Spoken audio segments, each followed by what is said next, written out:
Tudo bem, pessoal? Esse vídeo é rapidinho. Eu nem troquei de roupa porque é muito rápido mesmo. Preste atenção. Nós vamos tratar de por que a China não vai invadir Taiwan. Isso é historinha da mídia para criar confusão. É inevitável que Taiwan volte ao domínio da China. Mesmo como uma província autônoma que tem alguns direitos, mas vai voltar para o domínio da China. Isso é normal e vai acontecer. Queira você ou não. Eu não estou falando aqui com torcidinha. Ah, eu quero, eu não quero. Ah, não pode. Ah, é feio, é bonito. Não tem isso. Tem a verdade. Aqui a gente trata de fatos, tá? Eu gostaria que vocês se inscrevessem, deixassem seus likes, passassem aqui e deixassem seus comentários, façam perguntas, sugiram novos assuntos para a gente tratar, e nós vamos tratar e trazer para vocês tudo o que vocês querem saber, tá? Afinal de contas, a gente está aqui para trazer informação, para fazer análise e para mostrar para vocês o que pode realmente acontecer. Pegando a fotografia do momento, juntando com o que a gente conhece do passado, com outras pesquisas e chegando a conclusões plausíveis do que pode acontecer no futuro. Não é amanhã, mas que vai acontecer, pode estar certo que vai, porque a gente tem acertado mais de 90%. Então vamos lá? Por que Taiwan, e principalmente a TSMC, é imprescindível para o Ocidente? E ao mesmo tempo importantíssima para a China. Uma parte da China que mais cedo ou mais tarde retornará à Terra do Dragão. E vou mostrar para vocês também por que a presença ostensiva dos Estados Unidos no entorno do Japão e das Filipinas hoje está sendo ameaçada pela certa retração da sua economia e vendo o BRICS crescer, como nós mostramos com a entrevista do Putin. Além da desdolarização total do mundo que está sendo imposta por Rússia, China e o BRICS em geral. E os que imaginam, por influência dessa mídia mentirosa que bota coisa na cabeça de vocês, que a China irá atacar ou mesmo invadir Taiwan, esqueçam, não há necessidade. Basta fazer um cerco naval que a ilha cai. A coisa vai surgir naturalmente. Raciocinem sobre Taiwan. Imaginem um Havaí, que inclusive está mais distante da costa americana que a ilha rebelde, querendo se libertar dos Estados Unidos e se unindo ao Oriente. É mais ou menos a mesma coisa. Então não tem torcida. Vamos ao que é? Tá aí a história. Essa é a China, e este é Taiwan. Taiwan está configurada na mesma categoria que a Ucrânia. Taiwan e Ucrânia são pequenos países que estão cercados por uma enorme nação com um gigantesco poder de fogo. Ambas têm problemas nas suas fronteiras por questões históricas, e as duas nações já fizeram parte das gigantes que as cercam. O que a China e a Rússia têm mais em comum é acreditarem que a Ucrânia e Taiwan não são independentes e ainda pertencem a eles. É exatamente o mesmo pensamento. E esses problemas vêm de muitos anos atrás. Taiwan, por muitos anos, foi governada pela dinastia chinesa Qing. Esse grande império liderou os territórios chineses por mais de 200 anos. Acontece que por volta de 1895, os japoneses investiram em alargar suas fronteiras e conquistar novos territórios. Uma das suas grandes conquistas foi exatamente Taiwan, que se tornou oficialmente território japonês nesse mesmo ano. 50 anos depois, marcados pelo final da Segunda Guerra Mundial, o Japão decidiu devolver Taiwan para a China. Mas essa troca de territórios mudaria para sempre o destino desse pequeno país, pois estava para ser feita uma descoberta em seu território que marcaria para sempre Taiwan como um dos países mais importantes do mundo. Vamos ver detalhes sobre isso daqui a pouco, ainda nesse mesmo conteúdo. Acontece que a China se envolveu em vários conflitos nesse período histórico. Entre eles, um conflito interno, unicamente político, entre o pensamento comunista e o pensamento nacionalista. E no fim do conflito, os comunistas venceram e dominaram todo o território chinês. Mas os nacionalistas não foram completamente eliminados. Entre os seus remanescentes, muitos deles se abrigaram em Taiwan, um território que seria lar de medos constantes. E após isso, a China nacionalista não se envolveu mais com a China comunista. Acontece que o pensamento dos comunistas é que por direito toda a China, incluindo Taiwan, é território deles. Já os nacionalistas pensam exatamente o contrário. Taiwan é ainda hoje um território contraditório dependendo do ponto de vista político em que é analisado. Para se ter ideia, o nome oficial de Taiwan é República da China. Os anos se passaram, e a velha Taiwan levantou prédios e fábricas, e abriu as suas fronteiras para o mundo, se tornando uma gigantesca exportadora, e uma das únicas produtoras mundiais do recurso que se tornou básico e indispensável no mundo todo. Os aviões, os computadores, as TVs, tablets, e provavelmente até o aparelho que você está usando para ver esse vídeo, são produzidos em Taiwan. O controle de Taiwan sobre o mercado de chips é tão grande que a última pesquisa feita revelou que 92% dos chips utilizados no nosso planeta vem de Taiwan. A empresa, agora considerada uma das empresas mais poderosas do mundo, é a TSMC, ou simplesmente Taiwan Semiconductor. Ela é a responsável pela fabricação de todos os nossos chips. É interessante dizer que a TSMC é a maior companhia do mundo e que provavelmente você nunca ouviu falar dela. Com 10 gigantescas fábricas em Taiwan, sua marca está avaliada em mais de 500 bilhões de dólares. O valor dessa empresa representa quase todo o valor do PIB nacional de Taiwan. Ao longo da década de 1980, empresas de tecnologia decidiram terceirizar a fabricação de chips. E de 1980 até hoje, a TSMC dominou completamente esse mercado. Mas os chips de Taiwan guardam um grande perigo que vamos ver logo a seguir. Taiwan tem poder, muito mais do que somente monopolizar os chips a nível mundial. Em 2019, Taiwan era o 32º maior produtor de veículos do mundo e está em 12º lugar como o maior produtor de aço de toda a Terra. Dessa forma, temos um poderoso governo comunista que acredita piamente que Taiwan é um território pertencente à China por direito. Acontece que esse pensamento gera a seguinte situação. Os líderes comunistas afirmam que a rebelde região de Taiwan deve voltar pacificamente para a China de forma voluntária. Esse pedido é uma ordem mascarada. Afinal, caso eles não venham pacificamente, cedo ou tarde o governo chinês pretende pegar de volta o que é seu. O atual governante da China, Xi Jinping, tem no seu plano de governo e nas suas propostas a reunificação total da China. E na mesma proposta é dito pelo líder chinês que eles vão resolver a questão de Taiwan.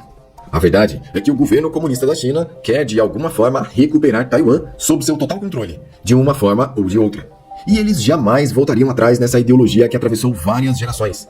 Agora que Taiwan representa uma gigantesca fonte de recursos e provisões, ficou ainda mais certo para eles o seu direito sobre o país. Por muito tempo, não tivemos problemas a níveis globais como esse. Mas a retirada das tropas americanas do Afeganistão e a invasão à Ucrânia foram provas inegáveis de que é possível fazer no mundo atual atrocidades sem muitos problemas. Os Estados Unidos, que simbolizavam o poder e a paz, se mostraram ineficazes o suficiente para motivar outros países a agirem como a Rússia. Como o Partido Comunista Chinês nunca renunciou à ideia de retomar Taiwan sobre o seu território, o mundo todo se perguntou se esse seria o momento que a China iria agir. E na prática, a invasão seria um pouco diferente da invasão na Ucrânia. Apesar das duas nações estarem em situações semelhantes, a forma de ocupação e invasão poderia ser bem diferente. Isso acontece porque a Ucrânia é ligada à Rússia por terra, e a sua fronteira se estende a mais de 2.000 quilômetros. Já Taiwan é uma ilha. Taiwan está exatamente a 130 quilômetros de distância da China. Essa pequena extensão de água, que divide os dois países, se chama Estreito de Taiwan. Dessa forma, a invasão chinesa se torna muito mais complexa do que a invasão da Rússia à Ucrânia. A logística de invadir com navios e barcos é muito mais complexa do que veículos terrestres. E no caso, ainda mais complicada com aviões. Sem falar nos altos custos que isso poderia gerar. Um fato interessante é que a China possui algumas das maiores pontes do mundo, como a ponte Hong Kong-Zhuhai, em Macau, que possui 55 quilômetros. Ainda não temos tecnologia suficiente para construir uma ponte de 130 quilômetros sobre o mar. Imaginando um cenário de paz em que todos se entendessem, a China e Taiwan poderiam ter uma ponte. Mas voltando para os problemas de logística da invasão, esse ataque anfíbio, para ser eficaz, precisaria ser o maior já visto em toda a história. Outra grande diferença entre a Ucrânia e Taiwan são as suas políticas. Taiwan não faz parte das Nações Unidas e nem de nenhum outro grupo internacional, sendo que a sua soberania e independência só é de fato reconhecida por alguns países pequenos. Entre eles está o Haiti e a Nicarágua. E isso pode ser um grande problema no futuro. Para piorar a situação, a China recusa a diplomacia com qualquer país que reconheça Taiwan como uma nação independente. Para o governo comunista chinês, Taiwan não passa de um distrito rebelde. Em uma invasão real, as chances de Taiwan resistir sem ajuda não são muito grandes. Se compararmos a população gigantesca da China, 1,4 bilhões, e colocarmos ao lado os modestos 23 milhões em Taiwan, é possível imaginar como isso seria catastrófico. Acontece que os Estados Unidos são uma espécie de aliado não oficial. E isso aconteceu porque existem muitas rotas de comércio entre Estados Unidos e Taiwan.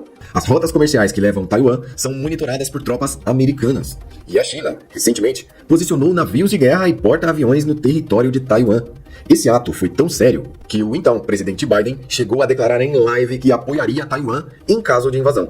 Nos últimos anos, Taiwan se tornou a ilha mais valiosa do mundo, graças a seus recursos, produção e rotas marítimas. E nesse caso, os Estados Unidos poderiam agir mais do que agiram na própria Ucrânia, graças aos grandes interesses econômicos. Essas são rotas marítimas que a China usa para enviar para todo o mundo, desde as ilhas japonesas, as ilhas Ryukyu, Taiwan, Filipinas, Bornéu, até o território de Sumatra. Todas essas rotas são inspecionadas e dominadas por tropas americanas. E isso foi uma jogada estratégica proposital. Ela se chama Primeira Cadeia de Ilhas e foi desenvolvida logo após os comunistas tomarem o poder em 1950. Mais um ponto estratégico dos Estados Unidos é a base militar em Okinawa, no Japão. Essa é a base militar Kadena, que fica somente a 650 quilômetros da China e tem uma posição altamente estratégica. Nessa base estão mais de 20 mil soldados americanos, agentes especiais, armamento, aviões e colaboradores japoneses. Mesmo com todas as condições desfavoráveis, vamos tentar entender o que aconteceria se a China conseguisse controlar Taiwan hoje. A título de comparação, o PIB na Ucrânia era de cerca de 155 bilhões de dólares, enquanto o PIB de Taiwan é de 786 bilhões, uma diferença considerável para qualquer nação. E voltando aos problemas dos chips de Taiwan, o mundo todo se beneficiou dos seus chips. Empresas como a Intel e a Apple se tornaram clientes fiéis. E todo o armamento bélico, mísseis, caças, aeronaves, navios, submarinos e todo o tipo de veículos e armamentos que usam chips, de alguma forma foram produzidos, na sua maioria, em Taiwan. E é aí que vem o grande problema.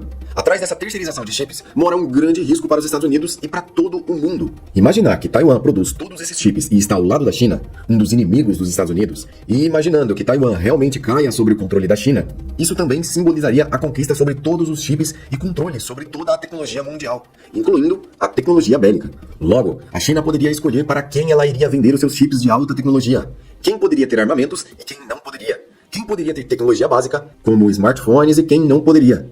O poder de escolha estaria unicamente nas mãos do Partido Comunista da China. Como já sabemos, a China controla seu povo com mão de ferro. As evidências de que o conflito se aproxima estão no descumprimento das regras por parte da China. Taiwan possui uma linha de defesa aérea e marítima, e todos os navios ou aviões que entram devem se identificar.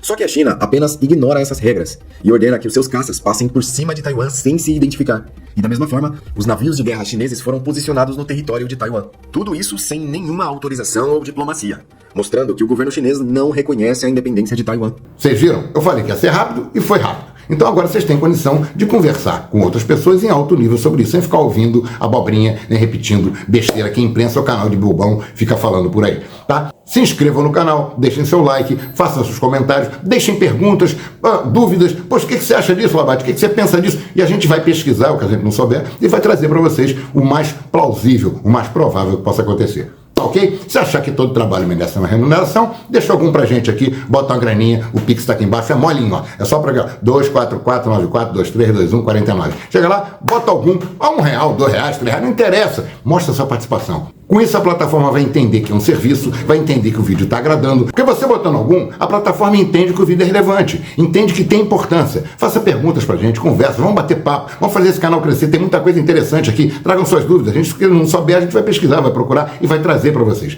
E no próximo vídeo nós vamos fazer uma entrevista muito interessante com o Alex, um americano que mora lá, americano não, um brasileiro americanizado que está morando lá, mas que pensa fora da bolha. Ele está conseguindo entender, como muito americano está hoje em dia, que a coisa tá feia por lá. Inclusive ele comenta sobre toda essa mentirada, o que acontece, o que é verdade, o que é mentira, muita coisa que bate com o que a gente diz aqui, e a gente pode provar para vocês que a gente está certo no caminho que está levando vocês a ajudar a raciocinar. Tá ok? É por aí. Um grande abraço. Não esquece, se inscreve aí, tá ok? Até o próximo.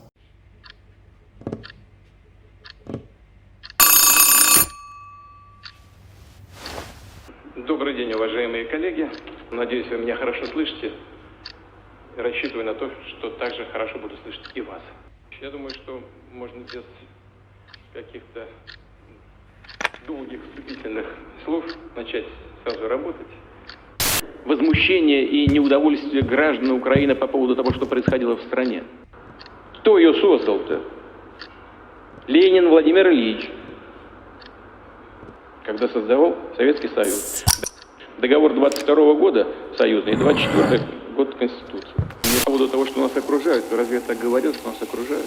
Ну, на востоке, на юге, на севере там новые системы тоже вооружения ставят, на море, на западе тем более, мы знаем.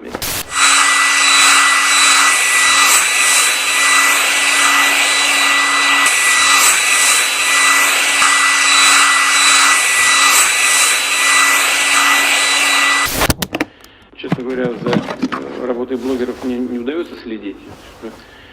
Я уже давно ни за кем не слежу, с тех пор, как перестал быть директором Федеральной службы безопасности. Нацелено на то, чтобы, повторяю еще раз, или напрямую людей поддержать, или поддержать их через бизнес. Потому что бизнесу давали деньги в том случае, если они сохраняли рабочие места и определенный уровень заработной платы. Тех, кто без плакатов. А давайте вот рядом, знаете, вот рядом, да, молодой человек, пожалуйста, представляйтесь. один из жителей Санкт-Петербурга подал в суд на нашего общего Деда Мороза, потому что тот не выполняет его желания, уже 23 года не выполняет. Я могу выступить адвокатом Деда Мороза и напомнить истцу, что Дед Мороз исполняет желания и дарит подарки только хорошим девочкам и мальчикам. Пусть он проанализирует свое поведение. То, о чем говорили наши оппоненты на протяжении веков. Россию нельзя победить. Поздравляю вас всех с наступающим Новым годом и желаю вам всего самого хорошего.